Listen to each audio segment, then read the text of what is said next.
practitioners after Union Health Minister Harshvardhan's letter says he withdraws his statement regretting the entire controversy.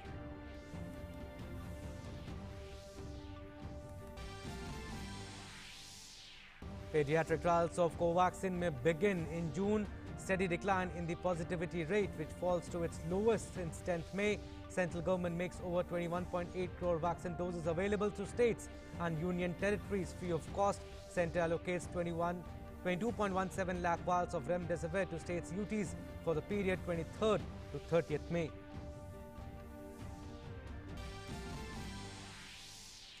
External Affairs Minister Dr. S. Jaishankar's 5-day visit to the US begins today to explore the possibilities of joint production of COVID-19 vaccines with American companies, likely to meet UNSG Antonio Guterres and will later hold discussions with Secretary of State Antony Blinken. Asian Boxing Championship to begin today in Dubai. India shores of 7 medals in women's section, while adorned with star boxers in the men's section will look to improve the previous record.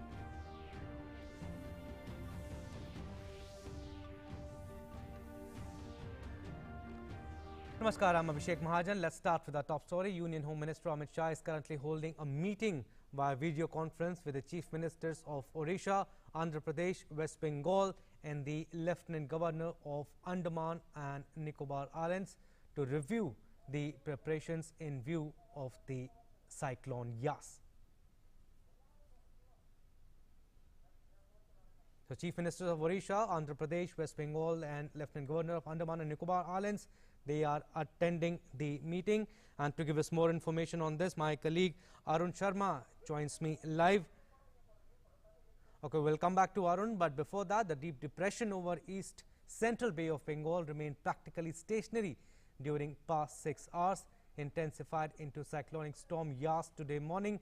It is very likely to move slowly northwestwards, intensify further into a severe cyclonic storm during next 24 hours and into a very severe cyclonic storm during subsequent 24 hours. It would continue to move northwestwards, intensify further and reach northwest Bay of Bengal near North Odisha and West Bengal coast by 26 May early morning. It is very likely to cross North Odisha, West Bengal coast between Paradeep and Sagar Islands around noon of 26 May as a very severe cyclonic storm. NDRF has pre-positioned 46 teams which are equipped with boats, tree cutters, telecom equipments, etc. in 5 states and UTs. In addition, 13 teams were lifted on Sunday for deployment and has kept 10 teams on standby. Indian Coast Guard and the Navy have deployed ships and helicopters for relief, search and rescue operations. Air Force and Engineer Task Force units of Army with boats and rescue equipment are on standby for deployment. 7 ships with humanitarian assistance and disaster relief units are on standby along the western coast.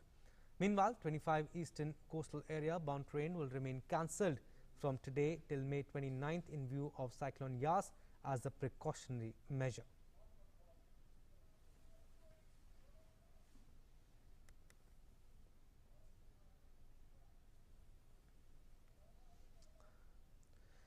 Right, my colleague Arun Sharma joins me to give us more information on the meeting chaired by Home Minister Amit Shah. Arun, high-level meeting chaired by Prime Minister Narendra Modi yesterday, and now today Home Minister Amit Shah is holding the meeting. What do we expect? Well, that's right. So Home Minister Amit Shah is doing this review meeting, and in this high-level meeting primarily the CMs, the Chief Ministers of West Bengal, Odisha, Andhra, and the LG of Andaman will also be participating and will be present in the meeting. The important aspect is about the cyclone Yas. We know this fact that on 26th of May, this cyclone will be turning into a severe cyclone as far as this cyclone Yas is concerned. So what are the preparations? We know this fact that close to 50 teams of the NDRF have already been deployed in all these states, and primarily all the equipments. I mean, more than 50 tons of equipments, that it's like a tree cutter and various equipments being required for the rescue operations that has been airlifted by Indian Air Force yesterday itself. There are various the Coastal Guard teams are also on the standby as far as the cyclone Yas is concerned, and in that context only this meeting is very important. Now, we know this fact that till yesterday, the chief ministers of all these states have done their internal review meeting as far as Cyclone Yas is concerned. And today, Home Minister is going to chair this important meeting to primarily take the first-hand review as to what will be the line of action as far as rescue operation is concerned, as far as minimizing the impact of cyclone is concerned. In all this aspect, this meeting is going to be very much significant, Abhishek. And also, like you said, Arun, Odisha Chief Minister Naveen Patnaik and West Bengal Chief Minister Mamata Banerjee have put different areas on high alert. PM Modi also directed officials to minimize the loss of lives and also the infrastructure. Very important to work in close coordination with states also. Absolutely, the center and states are working in close coordination as far as cyclone is concerned. But yes, we know this fact that it's a double whammy for both center and states, because on one side we are facing and combating the situation like COVID-19. So on the same side, this is a cyclone. In last 15 days, we have seen two cyclones primarily hitting the southern coast, the southern part, and of course now the eastern part. So the idea is that how can there be close coordination? Number one, how can the approach be integrated as far as center and states efforts are concerned? All the state agencies and the central agencies are already on standby as far as the rescue operations are concerned. The Ministry of Petroleum and Natural Gas, they are constantly monitoring the sea capacities of India, and they've also ordered all the vessels to return back to the harbors. The Ministry of Power is constantly monitoring the situation, as to if in case there is any kind of loss of transformers or the power lines. In that context, the DG sets have already been on standby as far as the power equipments are concerned. As far as telecom ministry is concerned, it is also on standby and constantly monitoring the situation. If in case there is loss of communication because of the cyclone Yas, how can that be restored as soon as possible? So yes, as far as today's meeting is concerned, Home Minister Amit Shah will of course be reviewing all this situation. What is the integrated approach that is the need of the hour? What that can be implemented for the rescue operations, and of course for minimizing the impact of cyclone Yas. So all these points will be discussed when Home Minister Amit Shah discusses and meets with the chief ministers of all these states. Absolutely, Arun, like you mentioned, double challenge also for the states and the center also to take care of the COVID protocols also, and so that the impact is also minimized because of the cyclone Yas. Thank you, Arun. Thank you for bringing us up to speed on that situation. Meanwhile, all government machineries in Paradeep are ready to help people from cyclone Yas with COVID-19 guidelines in place. Odisha Disaster Rapid Action Force Unit, firefighting team, police, district administration has taken all major steps to avert casualties. All fishermen reached Paradeep with their fishing boats. Administration has instructed them to tie up their boats, and from tomorrow morning, people will be shifted from their thatched house to cyclone relief centers.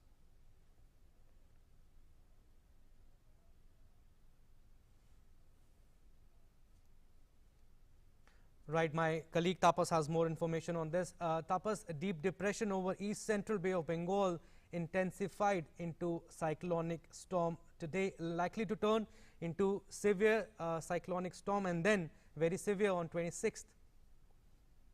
That's right. So the update that has come is that in the next 24 hours, this cyclonic storm, which yesterday late, which in fact today in the early morning turned into a cyclonic storm from a deep depression, is expected in the next 24 hours to turn into a severe cyclonic storm, and in the ensuing next 24 hours further, it will turn into a very severe cyclonic storm. It is expected that as of now, the yellow warning has been issued by the Met Department. The Met Department in Orissa as well as in Bengal has also sounded alert to the port authority, and maximum alert has been also given to the places where port authorities believe that maximum damage can take place, and also rainfall warning has also been issued. So as of now, what we can say is that the wind is as of now is going somewhere in the region of 60 to 70 kilometers per hour, and in the next 24 hours, the wind speed is expected to reach somewhere in the region of 90 to 100 kilometers per hour once it becomes a severe cyclonic storm. And by the time it turns into a very severe cyclonic storm, it is expected that the wind speed will be somewhere in the region of 155 kilometers, gusting to almost 180 kilometers per hour. So that's the wind speed that we're talking about while it makes a landfall over the coast of Orissa and Bengal. Remember, the landfall area so far that the IMD has predicted will be from Bengal's coastal area of Sagar area to the Paradip and Balsar area in Odisha. Basically the coastal areas of both the state connecting both the states will bear the brunt of this particular landfall of this particular cyclone. But having said that, Kolkata, the capital, is expected to also bear the brunt of this particular either rainfall and as well as the wind speed, as it is very close to from where the cyclone is going to pass. Abhishek. Absolutely, Tapas, and like we were discussing earlier with Arun, also states and center need to work in close coordination so that the impact is minimized. But again, tell us about the preparations and also the areas that are on high alert. National Crisis Management Committee, the meeting was held on Saturday. Yesterday, PM chaired a high-level meeting, and now the meeting is being held, which is being chaired by Home Minister Amit Shah. Yes, absolutely. And the idea is behind is that in close coordination with the Ministry of Earth Sciences, under which the IMD comes, they are forecasting, predicting the course of the cyclone and trying to keep both the state machinery administration updated. There is a crisis group group which is managing the cyclone that has come out, and they're keeping a close eye on that. It has both the administration staff as well as the IMD of both states, respectively, working in close tandem. There are a couple of things that their focus are. The first is to evacuate as many people as possible from the low-lying area, so that the minimum damage to the human life can be done. They have managed to do that in the earlier cyclones also, and there is a machinery in both the states, and with the help of NDRF, they have managed to do that, be it Cyclone Amphan or be it Cyclone Foni, where they have managed to rescue and evacuate a huge number of population from the coast areas. Second part that is very much important is that during the COVID crisis, and where the COVID appropriate behavior has to be maintained, those particular things has to be there in tandem with the evacuation. And also keeping in mind that in hospitals which provide relief to the COVID care patients, one has to provide oxygen as well as necessary medicines and other stuff, so that during this particular cyclone, those emergency things are not hampered. And we have been told that most of the hospitals have also got gensets, so that even if there is electricity snapped or the electric cable that gets snapped, they can have a generator capable enough to run those particular hospitals in an emergency. So the necessary precautions have been taken so far, and people have been evacuated, keeping in mind the COVID appropriate behavior, and hopefully they will be able to minimize the loss of life, or for that matter, even loss of property in this particular cyclone. Okay. Absolutely, like you mentioned, Tapas, IMD warns of highly damaging wind speed, also similar to Cyclone Tauktae and Amphan also. Thank you, Tapas. Thank you for giving us those vital inputs. Moving on to our next story, let's take a look at fresh COVID data as issued by Ministry of Health and Family Welfare. India has reported 2,22,315 new COVID-19 cases and 4,454 deaths in past 24 hours. India's daily recoveries continue to outnumber the daily new cases for the 11th consecutive day today. 3,02,544 recoveries were registered in the last 24 hours. India's cumulative recoveries have reached 2,37,28,011 today. The national recovery rate has grown further to touch 88.69%. Currently, there are 8,46,083 active cases, and it now comprises 10.17% of the country's total positive cases. Right, so total samples tested up to 23rd May. These are the figures that we are telling you. 33 crore 5,36,064 samples have been tested so far. Out of these, 19,28,127 samples were tested yesterday. Moving further, Union Health Minister Dr. Harshvardhan today chaired the 27th Group of Ministers meeting on COVID-19. He reviewed the steps currently being taken for the management of COVID-19 as well as the overall prevailing situation. Right now, 16 states in the country, they currently have a very high positivity rate. They are Karnataka, Kerala, Andhra Pradesh, West Bengal, Odisha, Rajasthan, Jammu and Kashmir, Himachal Pradesh, Goa, Manipur, Puducherry, Meghalaya, Arunachal Pradesh, Nagaland, Sikkim and Lakshadweep. Then just to update you about the vaccination status in the country, till morning today, our latest data informs us that we have already given 19 crore 60 lakh 51,962 doses to our countrymen, and even today we have 1 crore 60 lakh 57,858 doses which are still available with the states to vaccinate people at this point of time. And also in the pipeline, when we say in the pipeline, it means that which are likely to be delivered in the next 2-3 days. We have another 21 lakh 8,160 doses for the states.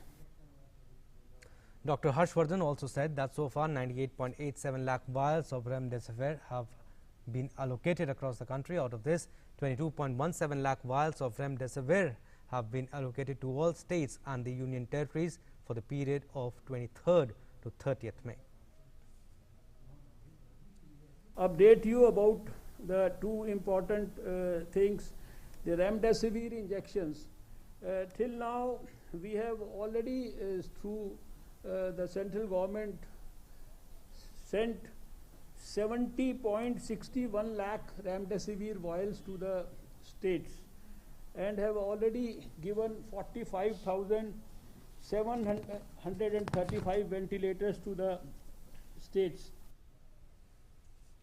And speaking about mucormycosis, commonly known as black fungus, the minister advised people on the early detection and management. He added that states have been asked to inform their center about the numbers so that strategies and drug availability can be planned accordingly. We know that there has been a recent rise in the number of cases of mucormycosis in many states, and we have taken note of this, and many actions have been taken for advice with the advice of the relevant experts, and we had requested the states to issue notifications to make this disease notifiable so that the central government also knows in detail the extent of the numbers, and so that the strategies could be about drug availability, etc., could be planned accordingly. So by now, 19 states have already issued notifications and made it a notifiable disease under the Epidemics Act. Moving further, in Tamil Nadu, strict 1-week full lockdown came into force from today to tackle the ongoing second wave of COVID-19 in the state.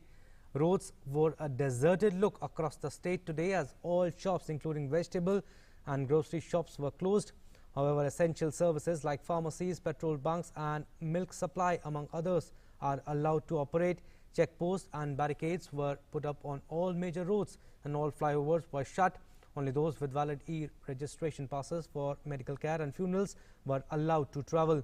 The State Horticulture Department made arrangements for the sale of vegetables and fruits through mobile vehicles in coordination with local bodies. Essential central and state government departments and banks have been allowed to function with limited strength. E-commerce services, including food delivery, have been allowed to function during certain hours. Media, continuous process industries and units manufacturing essentials and medical equipment have been allowed to operate as per previous lockdown norms. Shifting focus, Yoga Guru Baba Ramdev withdrew his contentious statement on allopathy medicines as a response to a letter written by Union Health Minister Dr. Harshvardhan. The Yoga Guru issued an apology on his official handle on Twitter. This is the letter that we are showing you. In the letter, Baba Ramdev wrote that he is not opposed to modern medical science and allopathy. He believed that allopathy has made a lot of progress in the life-saving system and the science of surgery and has served humanity. He further wrote that the errors in any medical system should not be taken as an attack on that method and that he is not at all opposed to science. Baba Ramdev apologized after Union Health Minister Dr. Harshvardhan wrote a letter to him saying that his remarks were detrimental to Corona warriors and have hurt the feelings of the entire country.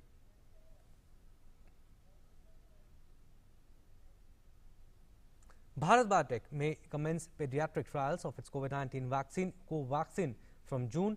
The company announced the decision after receiving permission to carry out trials on children aged 2 to 18 years.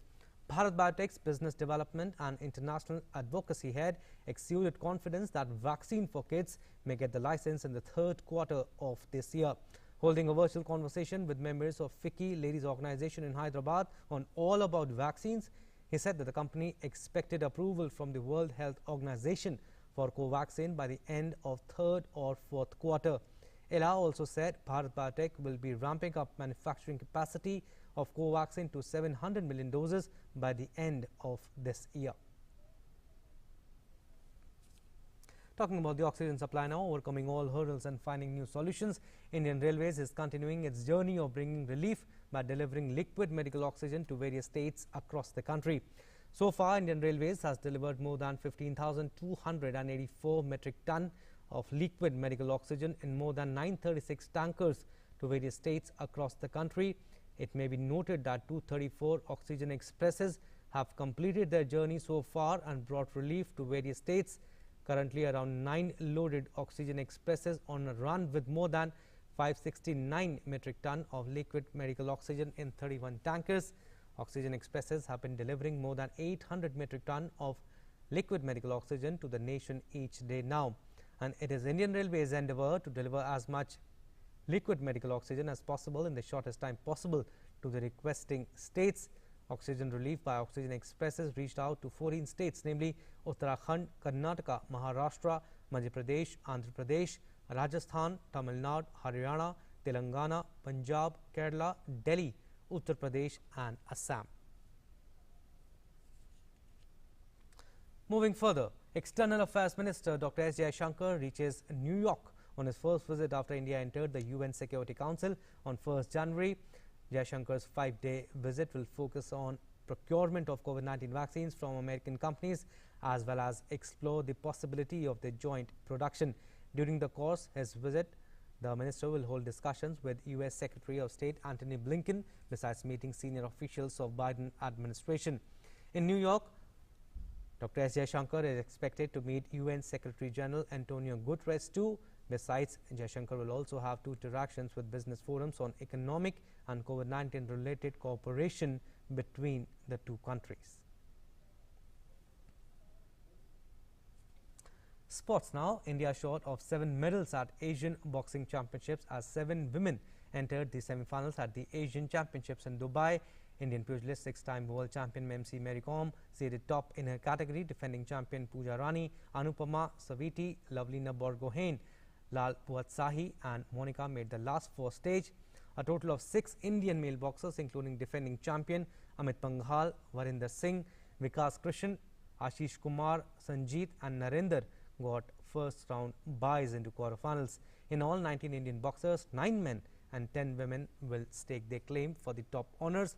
A total of 27 countries were expected to participate, but that shrunk to 17 on Sunday due to COVID-19 forced travel restrictions. The tournament was initially scheduled in New Delhi but was shifted to Dubai due to travel restrictions. The event is jointly hosted by Boxing Federation of India and UAE Boxing Federation. Well, that's all we have in this news bulletin, but before we go, it's a reminder to wear face mask before you step out of your house, follow COVID appropriate behavior and also the government guidelines. Namaskar.